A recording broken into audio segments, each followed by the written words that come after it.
Egy mesét hallotok azokból az időkből, amikor az emberek azt mondták, a gyerek Isten ajándéka, és nem azt, mint ma, hogy kisgyerek kis gond, nagygyerek nagy gond.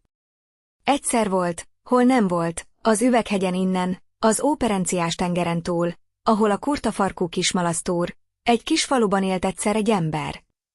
János bácsinak hívták.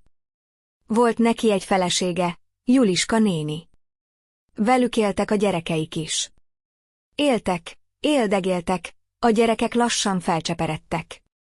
Történt egy napon, hogy János bácsi összehívta a családját és bejelentette nekik, hogy összemelegedett Juliska néni barátnőjével.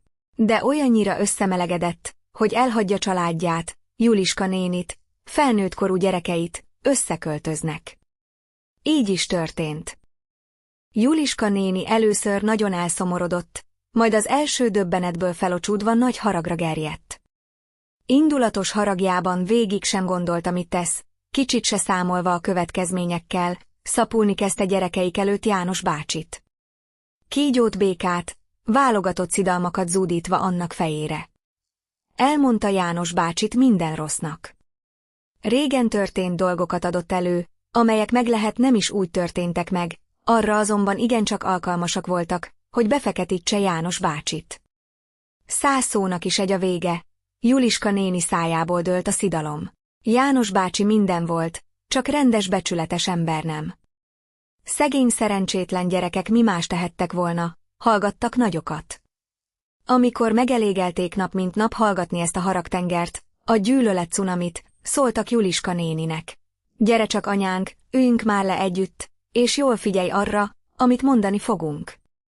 Ami apánk és közted történt, nem ránk tartozik, nem a mi dolgunk. Apánk épp ugyanolyan szülünk, mint te, a történtek után is apánk marad. Kettőtöktől kaptuk az életet, bennünk éltek tovább mindketten. Megértjük a haragodat irányában, a véleményünk megvan a történtekről. De mivel nem kérdezte senki, megtartjuk magunknak. Míg felneveltetek, apánk rengeteget fáradt miattunk, dolgozott értünk, sokszor erején felül is, hogy megadhasson nekünk mindent, és számtalan jót köszönhetünk neki. Most arra kérnél, hogy ezért a sok jóért cserébe rosszal fizessünk apánknak, segítsünk neked haragudni?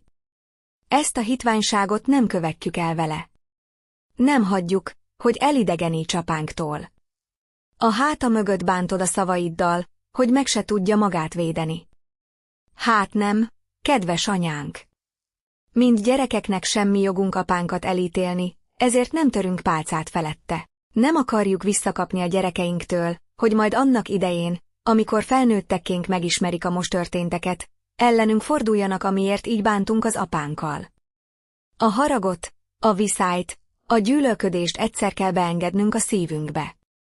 Ott aztán úgy elszaporodik, hogy nagyon nehéz, szinte lehetetlen lesz kiírtani.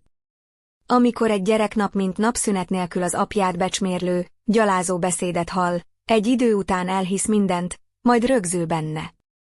A végén elfelejti az apja jó tulajdonságait. Ha már mindenáron apánkról akarsz nekünk beszélni, beszélj azokról az időkről, amikor feleségül mentél hozzá, gyerekeket szültél neki. Hallgatva mindezeket Juliska néni megütközött. Nem ilyen válaszra számított. Később, amikor viszont enyhült a haragja, belátta, mégiscsak jól nevelte a gyerekeit.